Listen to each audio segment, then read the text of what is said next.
Hi, Sure. Jonathan. Hi, Ethan. Welcome to the Architectural Technologist podcast. Hi, Jonathan. I was just going through our recording from last week and I realized we forgot to tell everybody to subscribe on Spotify. So if you haven't, don't forget to hit the subscribe button on Spotify and get notified when our next podcast comes out.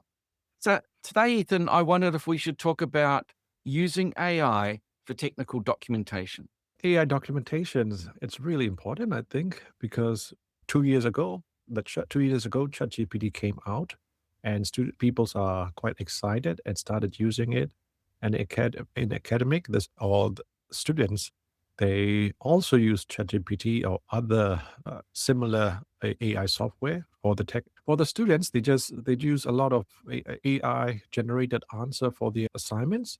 But for the professionals, they use AI to write specifications and notes and emails for daily usage, and it become 2 years ago. There were debates like, oh, should students should use it, and for we should use it for daily, or whether problems with the privacies and etc. Now becomes a norm for the specification writings. It's more focus and more details, and currently AI can't generate 100% correct answer, but people are using it. A few days ago, when I watched TikTok clips from the Singapore Parliament debate, and they are talking about in 2029 or 2027, I'm not so sure the year, and they expected that 44% of the legal works will be carried out by AI. So they are training the workforce in Singapore.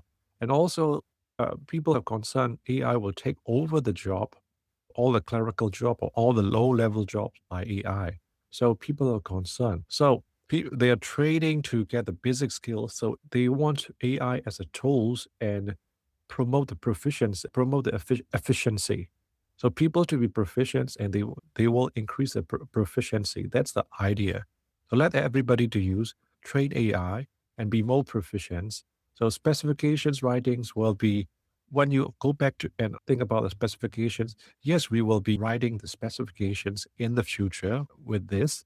And then it will be more efficient and proficient, right? But the problem is, are we getting enough of the job because we are more efficient already?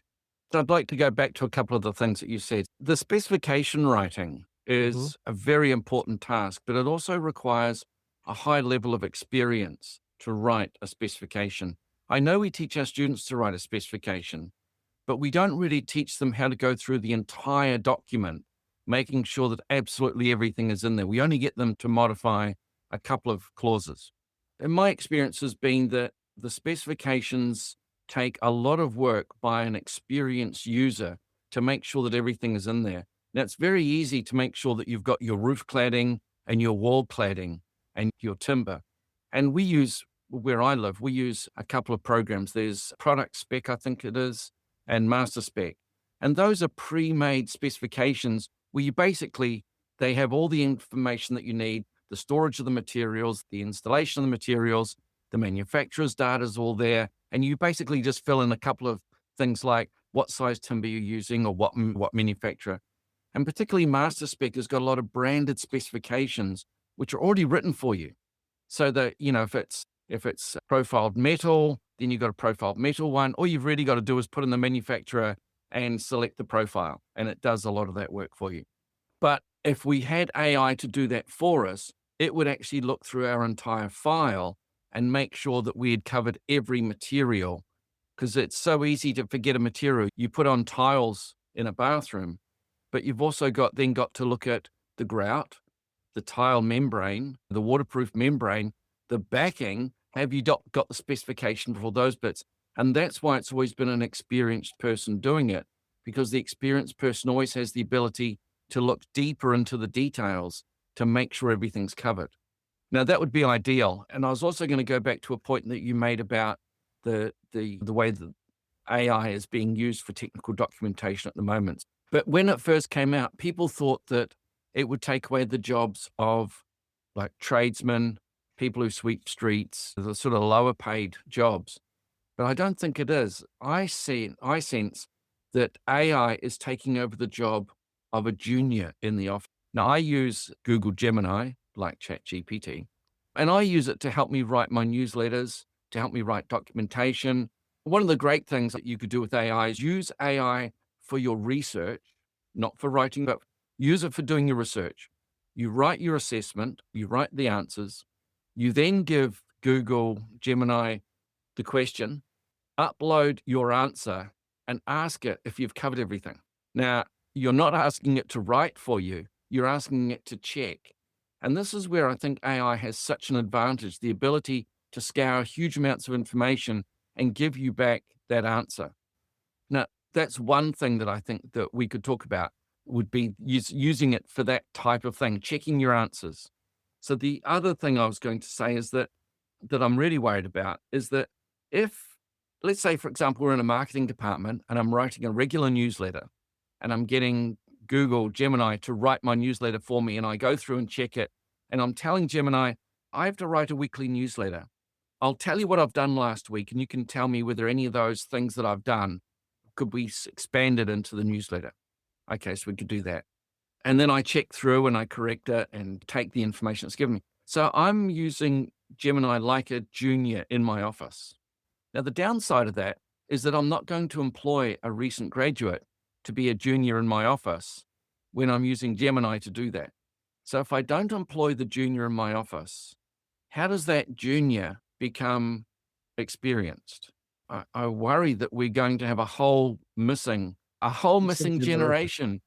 And so what's going to happen? Are we just going to have experienced people and then they get old and retire and AI And does all the rest of it? and also people live longer and walk longer too. So on a more pleasant idea, let's talk Right. about some things that you and I have actually really played with, which is Yeah. NotebookLM. Yeah, It's a that's a Google good one. product. That's a good one. And NotebookLM is fantastic for doing research. I was looking at jobs. I found a document the other day. It was the future of jobs, the future of the jobs market, I think it was called. And I used NotebookLM for this to see if it could digest this information for me. And it did a fantastic job. Okay, so the report that I looked at was called The Future of Jobs Report 2025, the Global Labor Landscape.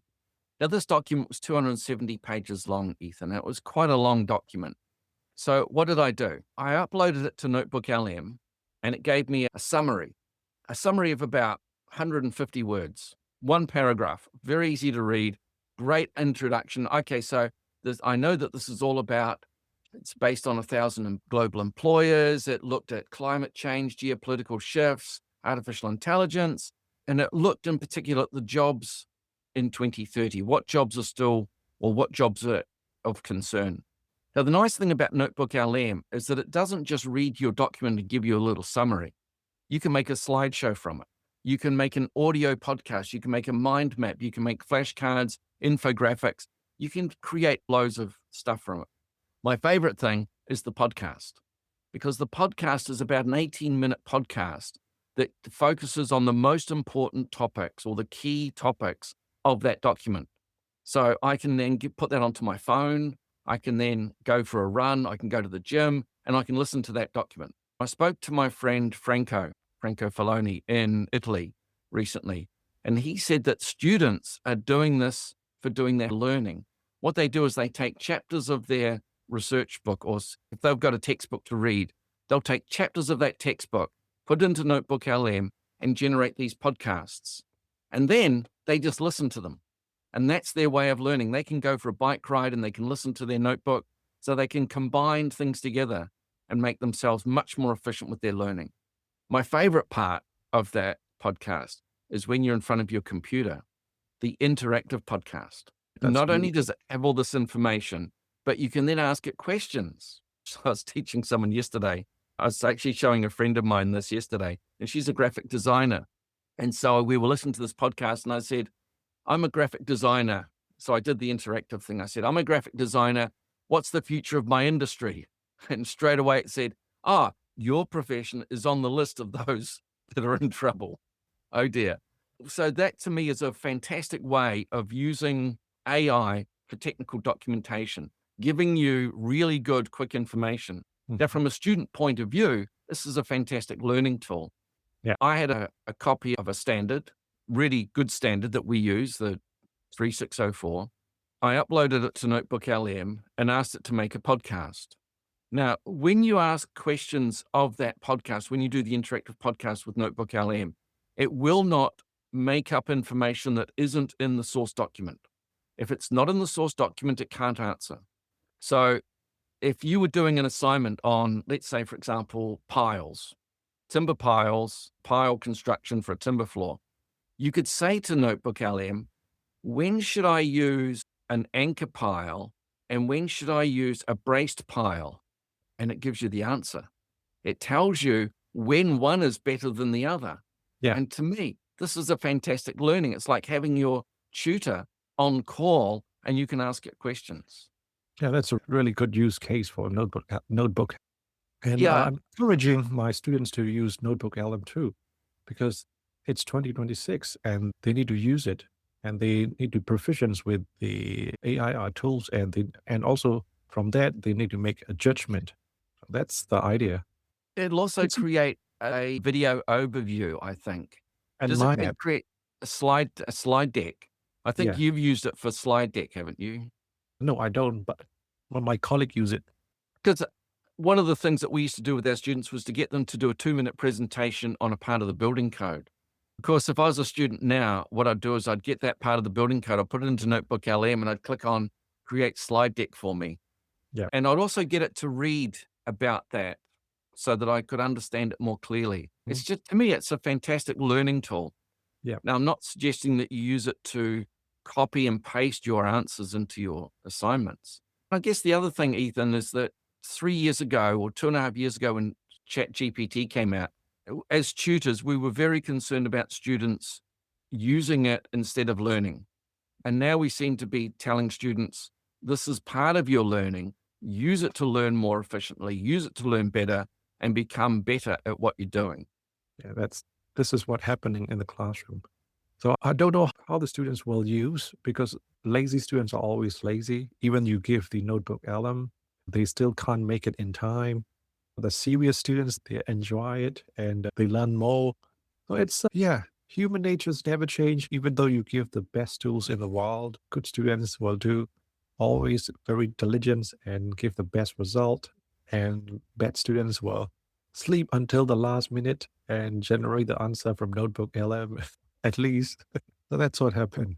Or sometimes they can't even finish, even you give the best AI tools. So that's quite strange, isn't it?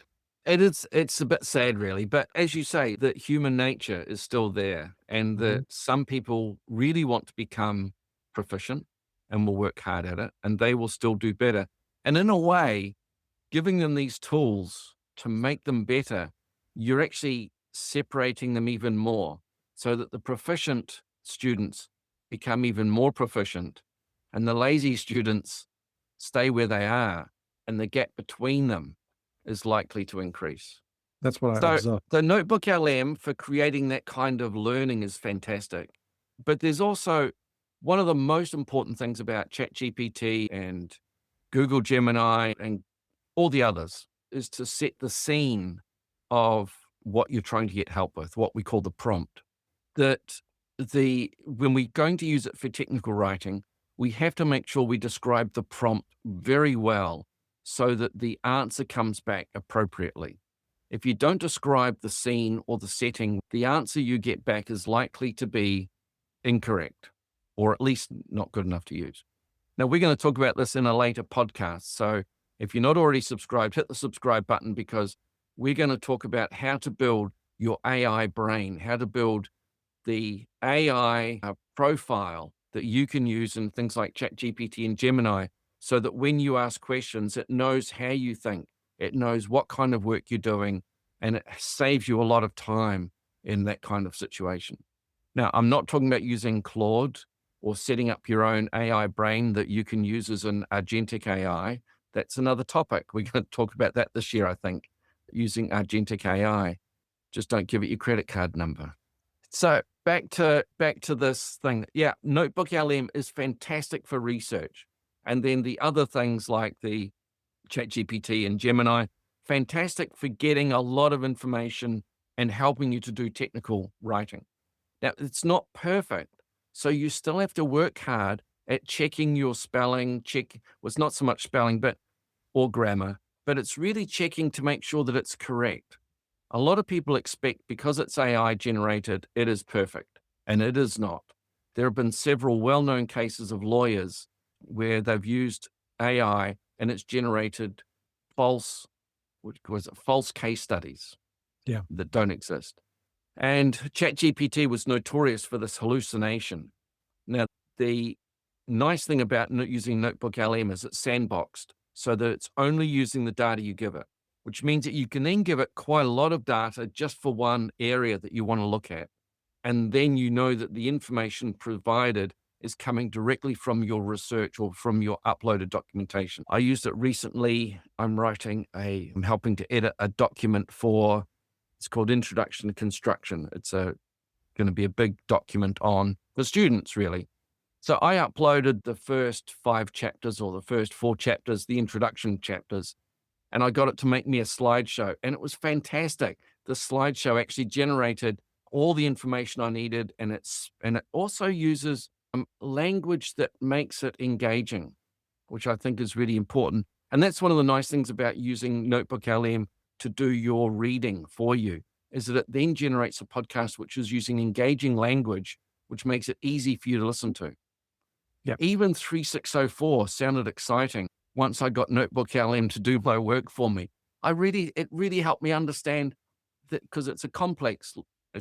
standard. There's It's a really lot complex. involved, but it actually made sense. It actually described from the beginning why we're using it, what the most important things are, health and safety and making a building stand up. And I thought if you gave that to the students on day one, they'd be going, "Oh, I can't wait to look at 3604. It sounds so good." Yeah. It's even better teacher than me. Because like it's very hard to teach. I teach 3604 2 years, and it's very hard to teach and make sure the students are engaging because students nowadays they have no patience to browse through and do the research through 3604. So it's really difficult, especially for when I teach the young kids, and they have no, and also they have no idea of what the structural members are, the name of the structural members, and it's very difficult. And they are learning the tables and how to read it, and also the structural members and how these join together, and it's really too much for them. But when I started using Notebook LM and let the Notebook LM to do podcasts or explain, and it really makes sense. It's much better than what I'm explaining to the student. Yeah. So it's just about how to use it and about the research. And if the students are making the good use of it, I think they will be getting more proficiency. Yeah, that's how is it. So the topic today is supposed to be using AI for technical writing. Yes. At the moment, I'm not sure that the AI can read our files, but I haven't tried uploading a drawing and asking AI to give me a list of all the materials that I've used. And that would be an interesting thing to try. Upload it to something like NotebookLM or Gemini and say, please read these PDF of all these drawings and provide me a list of all the materials I've used, and see what that does. So I have a set of drawings and I need to create a specification. Please read this set of drawings. Okay, now I got to find the specification. What I'll do is I'll just come back to Dropbox. Where's Dropbox? Dropbox, icon, Peterson. Where's Peterson? RFI 2. Where's a complete set of drawings? Because what I thought I'd do is I'll just start with, is that the full set of drawings? So it's given me quite a list, actually.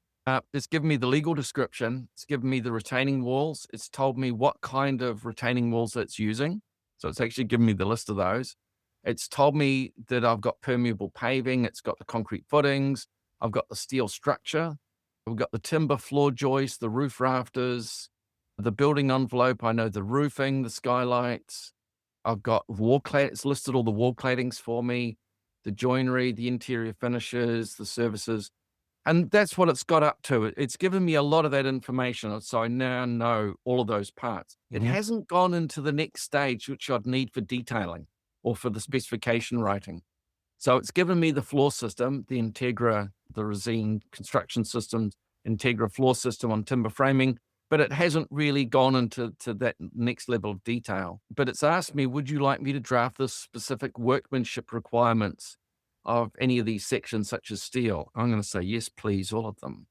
And we'll see what happens. Well, It didn't do things like the tile on the bathroom wall or the substrate to the tiling or the waterproof membrane that goes with it.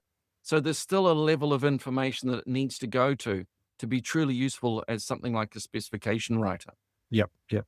So On the other maybe, hand, it's given me a list of materials that I could then go into master spec and then start making sure I've got all of these sections in, because it's covered bonding, it's got my damp-proof membrane, my piles, it's got my beams. So it's a good start. So yep. you could use it to make sure that you're actually covering everything. And it'd be a really quick way of making sure that you start your specification. Or maybe if you, in a few years, you drop your files to upload your drawings to master specs and everything spell out in a few Yeah. years. It's That's also something. suggested that it can generate a material schedule table for the lintel sizes and the window and door code. So it's reading that document again. So it's reading that document in more detail. It's given me all my lintel sizes. Yep. It's got all my liners for my windows, my doors, and it's now generated a window schedule for me. It's got all my drainage, electrical. It's got my mounting heights. It's actually done pretty well. Oh, would you like me to create a site and management and safety section based on the Napier City Council building controls and zoning requirements? Cool. It knows where it is. It's, using it for technical documentation. But I guess the first part was that prompt that I wrote, which was very descriptive, what I wanted it to do exactly. And it's done a fantastic job of giving me a list of all the materials, which I could then speed up my specification writing. Because otherwise, the way we would do it is we would get a set of PDF drawings, we would look through them manually, going through the master spec, trying to put in those materials that we knew we needed. And I could probably say to it, can you help me by listing these as master spec clauses? And then it'll go to master spec. Or should we try that? So to provide a professional specification, I have mapped the materials identified in the drawings to the standard master spec New Zealand section numbers. General and site requirements, structure, enclosed. It's done it. I could go now into master spec and I could actually use this list and put it and I could now pick most of the clauses. So it's done a lot of the work for me. It doesn't do all of it because you still need to have that research. You still need to go into other things. It's got the tiling. It's got the tiling for me. Look at that. It's got my carpeting, tiling, my linings. It's done a fantastic job. So it's much better, more proficient. Instead of a junior reading it one by one, researching all the drawings, reading the drawings, highlighting. It's while we're doing the podcast, AI did the job for you. Yeah, I know. It's fantastic. But I always preface all of this by saying, look, it's a junior. It's not you need to use your experience and go through this. But man, that would save me so much time in getting my master spec off the ground.